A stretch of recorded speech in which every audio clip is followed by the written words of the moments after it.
What's up, guys? It's your boy Barca Boy 103. Today we're gonna be doing the match preview for Barcelona versus Deportivo Alaves in La Liga. I mean, I'm quite surprised we're playing every other day now. Kind of wish we had the international break because of how embarrassing we are. Of course, coming off the back of that humbling defeat 3-0 against Chelsea in midweek, we now have La Liga games for the next 2 weeks until Frankfurt again in the Champions League. You see my captain there, ride the storm. We're just at the point now where we gotta just survive until Christmas, New Year, new us. Hopefully, Spanish Super Cup boost is kind of what we need now going forward. This match will be taking place, of course, at the Camp Nou. Early kickoff as well, 4 p.m. local time, so we'll be out when the sun is just setting in sunny Catalonia. In terms of La Liga, to be honest, it's not that gloom. We're only 1 point behind Real Madrid. They have 32 points and we have 31. They play Girona away from home on Sunday, so they're going to be going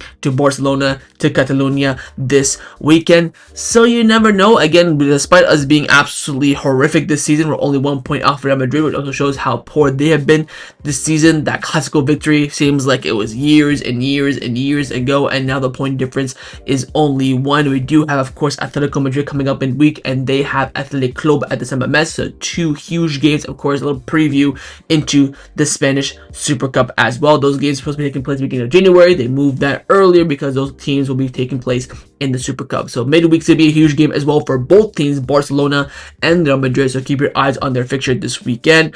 I forgot to check, but I'll check right now really quickly how Deportivo Alaves are doing in La Liga. I think they are one of the few relegation candidate options. They're currently sat in 14th place, 15 points. They're 4 points off the drop. So they're surviving so far.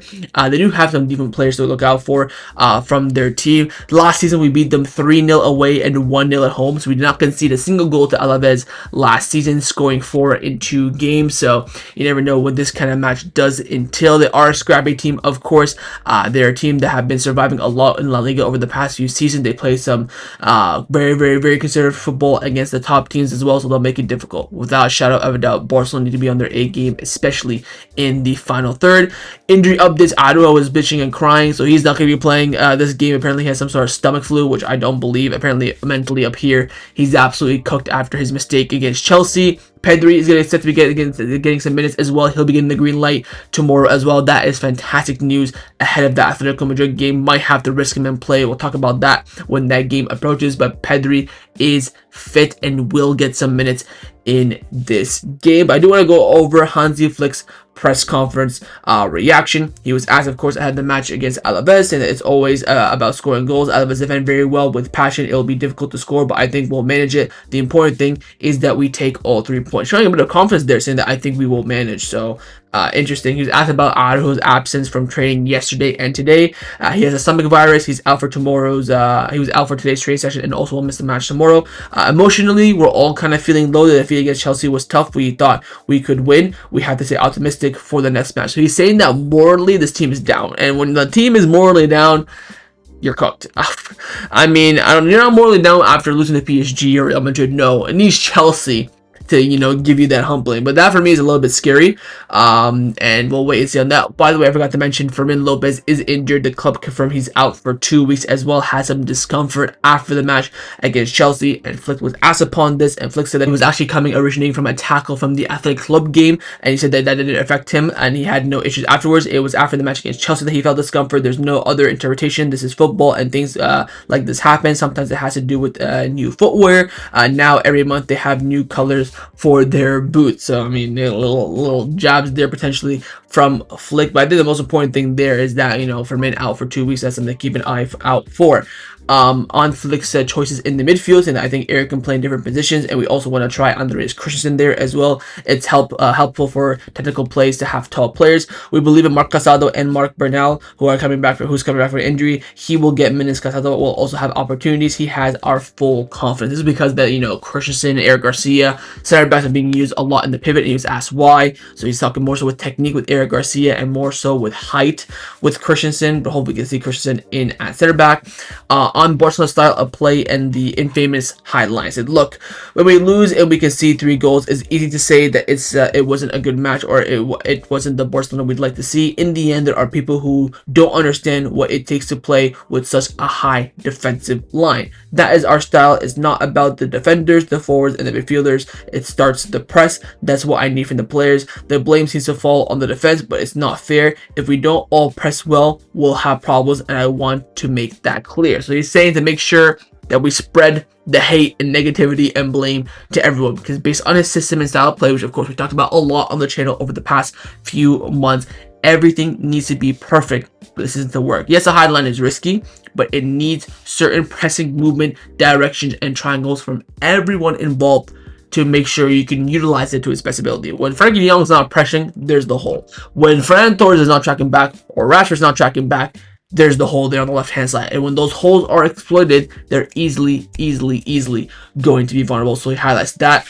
On his optimism, he said, look, I said I was optimistic because we did some things well, but we must improve up front when we start the press. I want to see what I see in training, and I like what I see. The players are very focused and have great quality. Pedri, Rafa, and Marcus Rashford will bring us more. I have to tell the players what I see. On Pedri's return, he'll definitely get some minutes against Alaves, but not from the start. We'll see. He might even play those minutes in the first half. I don't know how that makes sense. On the winter transfer window, my focus is solely on the next match. We have just over 3 weeks until the international break. Again, Christmas break, he means. There are many matches to play. All my energy is concentrated on that. On Christensen being in the starting 11, he said, we'll see if he plays a leading role, but I don't usually like to talk about the possible starting 11 that I'm thinking about.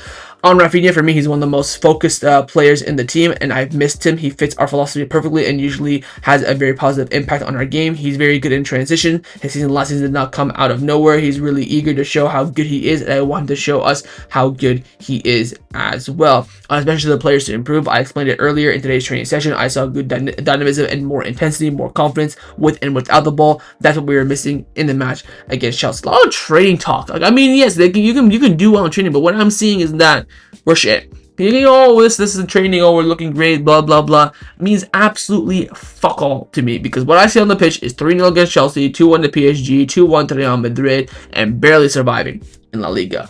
On the fight for the league titles, look, our goal is to get 3 points, and every league match is a difficult one and different as well. Everything else is secondary. And finally, he concludes and asks, I was asked about Lamine Yamal getting subbed out, looked a bit grummy. He said, look, Lamine is fine and feels good. Many players aren't happy when they are substituted. I was a player myself, and many times I didn't react as I should. Kukuri is one of the best fullbacks in the world. He's a very good player, very intelligent, but for me, now it's Lamine's turn to step up and show that we can forget the Chelsea game. Now it's time for him to show how good he is. And what more better time than against Alaves. So those are Flick's words in the press conference, pretty straightforward. In terms of the starting 11, honestly, I'm at a point where I don't care. I think Flick will go with Joan Garcia in goal, Kounde, Eric, Kubarsi, Balde, midfield double probably of Frankie and Christensen, maybe. The front four is going to be Dini, Olmo, Lamine Yamal, probably Rafa and Lua. Maybe we'll see Rashford. Maybe Raphinha cannot start quite yet, but I would rather see. We haven't seen YLR start. I think the YLR as a front three this season has only played a combined total of 30 minutes. I think the 3 of them on the same pitch, 30 minutes in total this season. That is how, crazy the injuries have been. But I don't think Marcus Rashford will start. I think he will focus more so on building up Rafa, because again, we've been highlighting Rafa so much over the past few weeks, so we may not see Rashford, but he'll probably off the bench. But that midfield pivot is going to be interesting as well. You have the option of Casado, Eric Garcia, Christensen, of course. Frankie's guaranteed one of them. Pedri won't be because he's just coming back from an injury, so it'll be interesting what he does there. We maybe could see Gerard Martin left center back, but I highly doubt it. My emphasis would be, I'm not going to do my own lineup, but my emphasis is that Christensen has to start. Whether you want to start him in the pivot or center back, you have to give this guy a run of games, because what we're having in defense is absolute shit. So you have to try something different. Again, the system or the player has to change. It's time time now. If you're being so dead on the system, all the players have to press, we're gonna play champagne football, then you need to change some of these players. And for me, Christensen is the main one, either at center back or in the pivot. I know he's not reliable, he's injury prone, blah, blah, blah, but right now he's fit, so you have to play him, in my opinion. And one thing I would also do as well is that you have to drop Jules Kounde. This guy does not deserve to be putting on those Blaugrana colors. How is he starting week in, week out is beyond me. I'll probably put Eric right back. I'll go Gerard Martin Kubarsi at center back, Balde left back. I'll go Christensen and Frankie in the pivot, Danny Olmo in the 10, Lamine Rafa, and just absolutely go for it. Something like that is what this team needs right now to at least salvage something from the season, and more specifically, like I have here in the caption, salvage something in this final month before the Christmas break. And the score prediction, it's going to be at the Camp Nou, so we're going to win. Whether we concede or not is the big question. We have not conceded at the Camp Nou yet. Hopefully we can keep that record nice and sturdy. I can see this being a low scoring win for Barcelona, like a 3-1, 2-0, 1-0 kind of vibe is what this game's kind of giving me, especially after coming off the back of the big loss. It's going to be a huge pressure on this team. I can see us starting quite slowly as well. I just think if Alaves get that first goal, we are in for a crazy game. But I'm pretty confident that we're going to win this game. I'll go by official prediction being a 2-0 Barcelona win. And that is my match preview. Hopefully you guys did enjoy. If you did, of course, make sure you drop a like down below and subscribe as well if you haven't already. And I will see you guys tomorrow for the live watch along. Set a reminder on the screen. Come and join me and watch the game with me. Follow Chef Their Match by my match reviews. I'll see you guys tomorrow. I hope we can win in some comfortable fashion, and also as well keep a clean sheet. Take care and force the Barca.